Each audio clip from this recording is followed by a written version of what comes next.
Makanya kata Imam Haddad bilang, man tamassaka bina falan nuflitahu abada la fid dunya wala fil barzakh wala fil akhirah. Siapa yang berpegangan dengan kami, membaca zikir-zikir kami, ratib haddad, wirdul latif, bacaan solatnya, dohor, asar, maghrib, subuh, sunnah, sarba, jumat, sabtu dan seterusnya. Siapa yang berpegangan dengan zikir kami, kami tidak bakalan telantarin dia di dunia, di kubur, di akhirat. Kami kawal dia ketika menghadap kepada Allah Subhanahu wa ta'ala. Artinya orang yang membaca ratibul haddad itu meninggal husnul khotimah. Ratib sehari sekali. Assalamualaikum warahmatullahi wabarakatuh. Bismillahirrahmanirrahim. Kita kudu sibuk mikirin jangan sampai kita mati su'ul khotimah. Coba Imam Haddad, ratibnya dibaca oleh banyak kaum muslimin, namanya Ratibul Haddad. Coba kita baca tuh ratibnya, wiridan semuanya dibaca 3 doang. Ada satu amalan yang beliau baca sampai 7 kali, ya dzal jalali wal ikram amitna ala dinil Islam. Wahai Tuhan yang memiliki kebesaran dan kemuliaan, matikan kami beragama Islam. Padahal tahajudnya Imam Haddad dari umur 10 tahun 100 rakaat. Itu masih takut mati tidak bawa iman Islam. Ini namanya ratib itu mendidik ketawaduan. Makanya kata Imam Haddad bilang, man tamassaka bina falan nuflitahu abada la fid dunya wala fil barzakh wala fil akhirah. Siapa yang berpegangan dengan kami, membaca zikir-zikir kami, ratib haddad, wirdul latif, bacaan solatnya, dohor, asar, maghrib, subuh, sunnah, sarba, jumat, sabtu dan seterusnya. Siapa yang berpegangan dengan zikir kami, kami tidak bakalan telantarin dia di dunia, di kubur, di akhirat. Kami kawal dia ketika menghadap kepada Allah Subhanahu wa ta'ala. Artinya orang yang membaca ratibul haddad itu meninggal husnul khotimah. Ratib sehari sekali. Ratib haddad sehari sekali, ndak usah banyak, sehari sekali 15 menit, paling lamanya setengah jam, jarang begitu. Ada zikirnya, la ilahnya 11 saja 11, begitu, jangan 50 kebanyakan, begitu. Bacanya itu barkah. Ini penting sekali. Jadi orang-orang besar itu semuanya takut su'ul khotimah. Ketika Nabi menyampaikan dalam hadisnya, an-nasu halqa illal alimu wal alimuna halqa illal mukhlisu illal amilun wal amiluna halqa illal mukhlisun wal mukhlisuna ala khatarin azim. Manusia itu bisa celaka, bisa gagal, enggak dapetin impian surganya Allah kecuali orang yang alim, yang punya ilmu.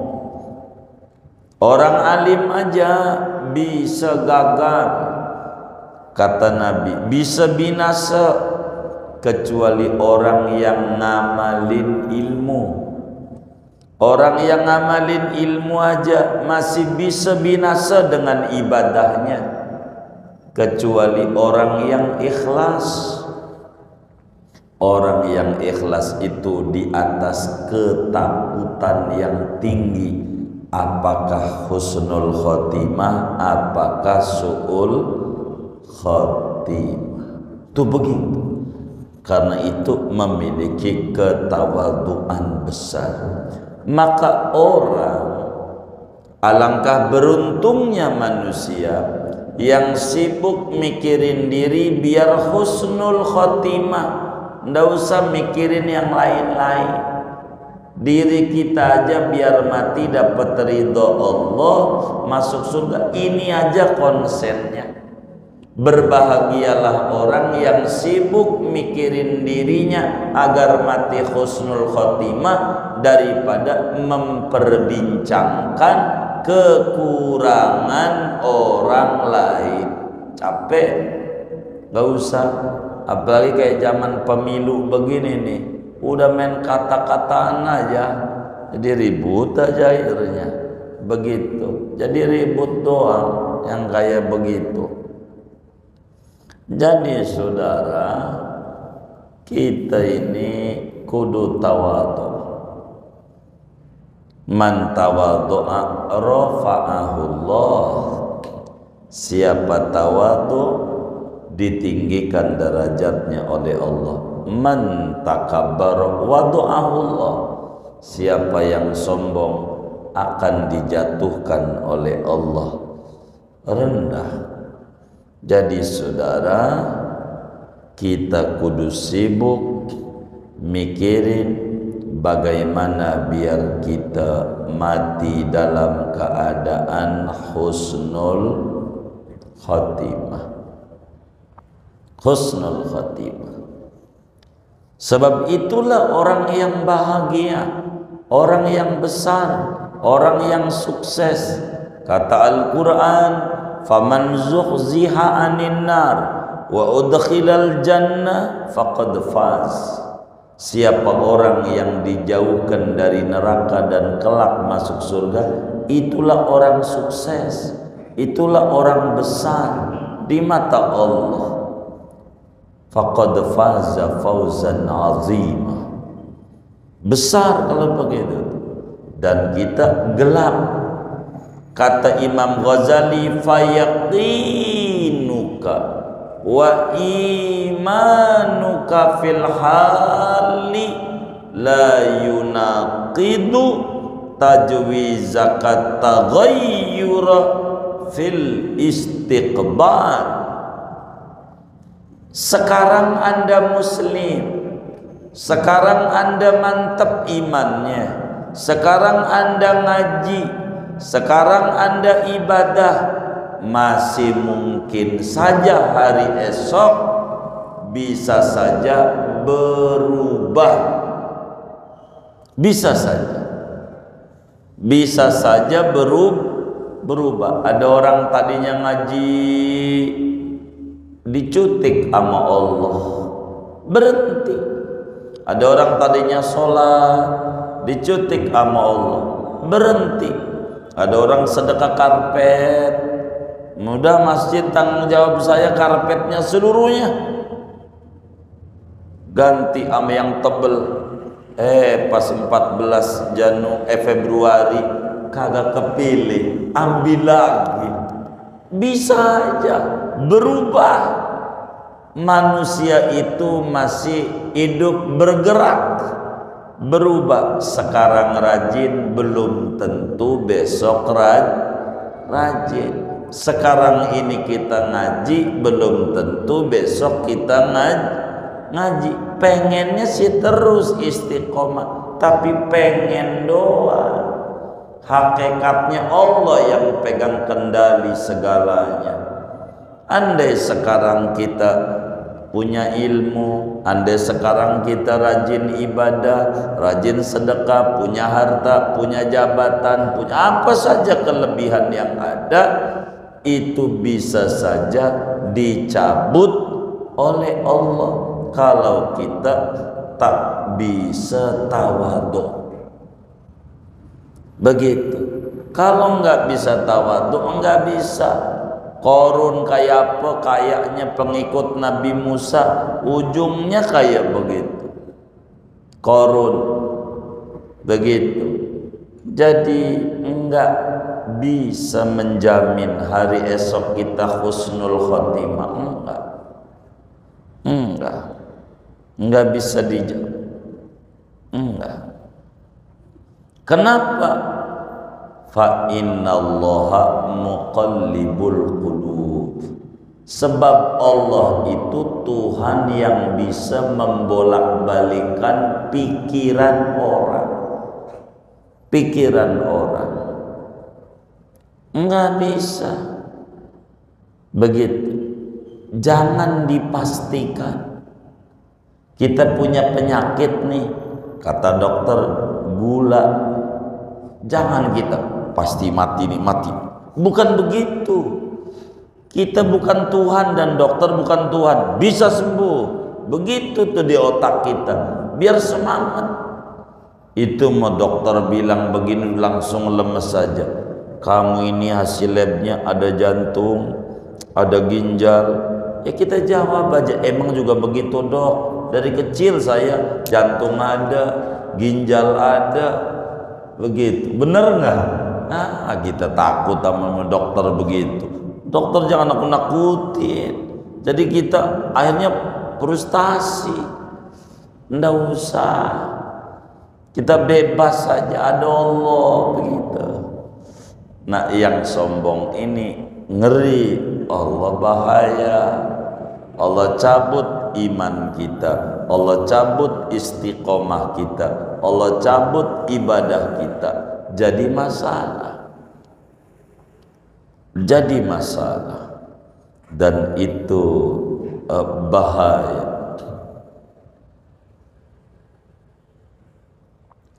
Kita nggak paham.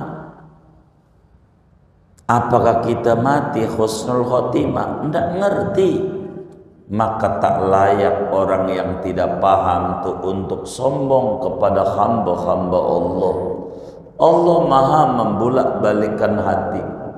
Betapa Umar bin Khattab, mantan preman, kelas kakap, bunuh orang, anak sendiri dibunuh juga. Sedang Umar lahir perempuan, bunuh hidup-hidup. Tapi Allah kasih hidayah. Sampai orang paling dekatnya dengan Nabi Muhammad, sampai Nabi bilang laukana ba'di nabiyan lakana Umar. Andai ada nabi sesudahku, Umar layak jadi nabi. Begitu. Mantan preman. Kalau Allah udah yahdi mayyasha, Allah berikan hidayah, tidak ada yang bisa ngalang-ngalangin. Sebablah la mani'a lima a'taita wala mu'tiya lima mana'ta wala radda lima qadaita wala yanfa'u dzal jaddi minkal jadd. Tidak bisa. Wa yudillu may yasha. Allah tidak berikan hidayah kepada siapa yang Ia kehendaki. Kayak kita ngaji, ada orang sehat kayak kita sama, seharinya juga sama, 24 jam, tapi enggak diberi kekuatan untuk duduk di majelis ilmu. Allah enggak pilih, enggak mau Allah masjidnya diinjak oleh dia. Nah, kita mau. Ini namanya dapat hidayah dari Allah. Satu nikmat besar dari Allah. Nikmat yang kita elu-elukan nikmatul hidayah. Nikmatul hidayah ini terserah Allah. Allah mau cabut, mau dikasih, karena Allah Maha Kuasa. Tidak layak kita sombong. Tidak layak kita sombong kepada hamba-hamba Allah. Apa yang kita harus sombongin? Di badan kita isinya kotoran mulu. Asal kita dari mani, jijik dan kotor. Di perut kita ada tinja, jijik dan kotor. Yang kita buang ke kloset saban hari, tinja, kencing, jijik dan kotor. Darah kita juga kotor. Itu isi badan kita. Yang keluar dari kuping juga kotor. Yang keluar dari mata juga kotor. Dari hidung kotor. Dari mulut juga iler kotor. Tidak layak orang kaya kita lalu sombong. Tidak pantas. Kita seorang hamba Allah. Kita seorang hamba Allah. Yang punya sombong hanya Allah boleh. Sebab sifat Allah Al-Mutakabbir. Boleh. Sebab dia segalanya punya. Kalau kita tidak punya, maka tak layak kita sombong. Seorang manusia tidak akan menyombongkan dirinya kecuali bila terbesit pada pikirannya bahwa dirinya memiliki kesempurnaan baik dari aspek agama maupun aspek dunia, dan itu hadiah dari Tuhan dan kita tidak layak. Apa yang mau kita banggakan? Orang sombong akan sadar, jangan sampai sadarnya sombong kalau udah ada di lubang landak, itu kerugian. Mumpung kita masih hidup, buang kesombongan kita, sebab itu bukan akhlak muslim, tapi yang dididik oleh Nabi, ketawaduan. Di dalam Maulid Berzanji dijelaskan wa kana sallallahu alaihi wasallam syadidal haya'i wat tawadu. Rasulullah itu orang yang sangat pemalu dan sangat tawadu. Maka ketawaduan harus menjadi dasar dalam hidup dan kehidupan kita.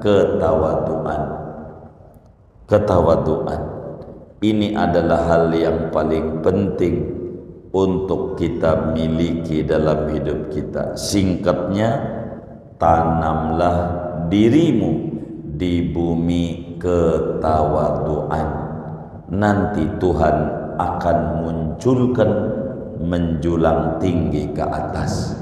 Laksana biji-bijian yang kita tanam ke bumi, ujungnya keluar juga. Begitulah berbuah-buah besar berkat ketawaduan. Maka diri kita kudu tawadu, kudu nurut sama Allah.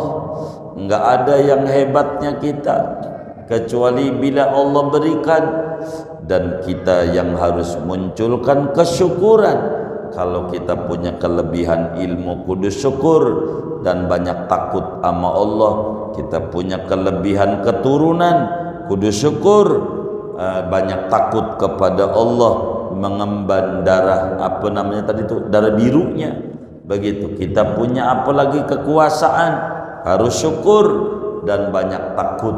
Jangan sampai kekuasaan itu malah menimbulkan malapetaka besar untuk dirinya. Begitulah seterusnya, saudara.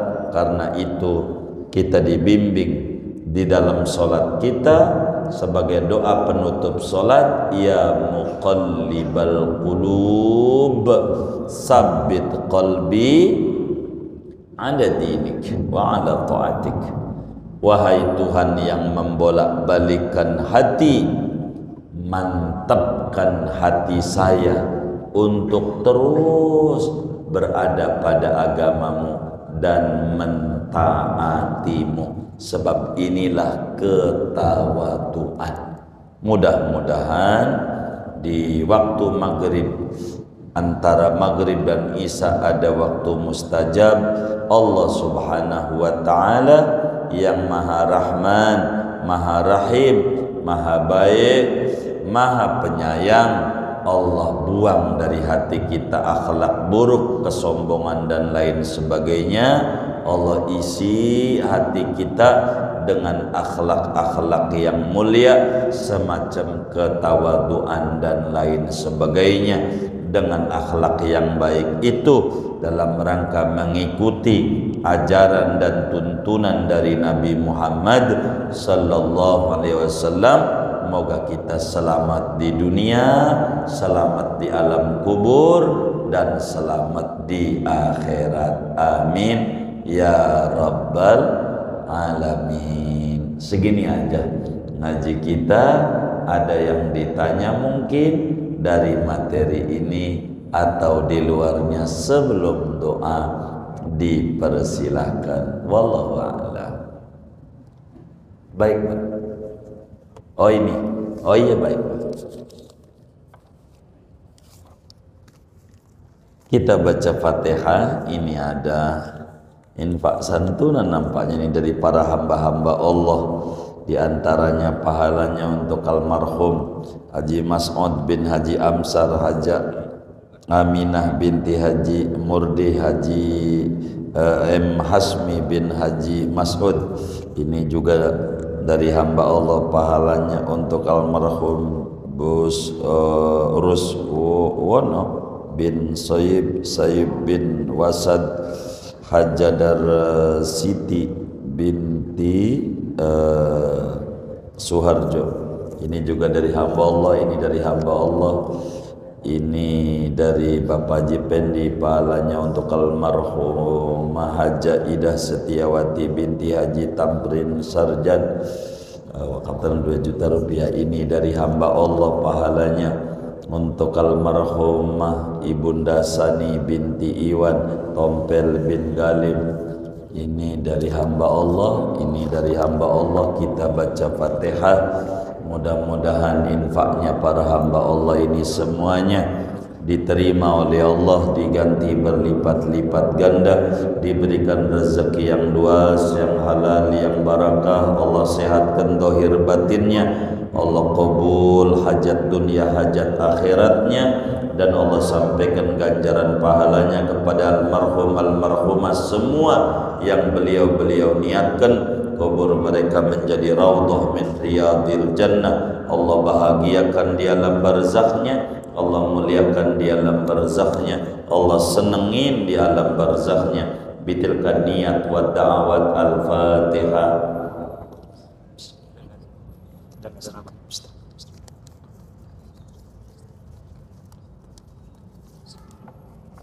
Ini juga dari para hamba-hamba Allah ini semuanya. Kita kembali baca Fatihah, mohon keikhlasannya. Mudah-mudahan infaknya ini semuanya diterima oleh Allah, diganti berlipat-lipat ganda, diberikan kelancaran usaha-usaha dan ikhtiarnya, disehatkan zahir batinnya, dikabul hajat-hajatnya, baik hajat dunia maupun hajat akhirat. Almarhum almarhumah semua yang beliau niatkan, kubur mereka menjadi raudhah min riyadil jannah. Allah bahagiakan di alam barzakhnya, Allah muliakan di alam barzakhnya, Allah senengin di alam barzakhnya. Amin. Al-Fatihah.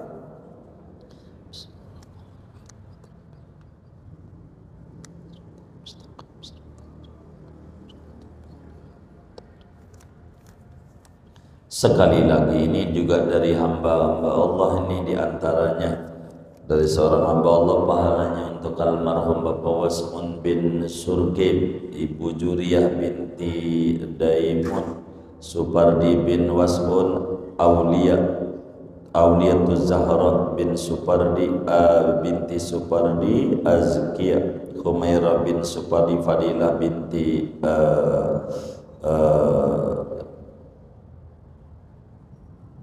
Dasman. Kita baca Fatihah, mudah-mudahan hamba Allah ini hajatnya semuanya diqabul oleh Allah Subhanahu wa taala, disehatkan zahir batinnya, diberikan kesehatan zahir batinnya, dilancarkan usaha dan ikhtiarnya. Allah mudahkan segala urusan-urusannya, anak-anaknya semuanya, yang di pendidikan diberikan ilmu yang manfaat, almarhumah semua yang beliau niatkan kubur mereka menjadi raudhah min riyadil jannah. Amin. Al-Fatihah.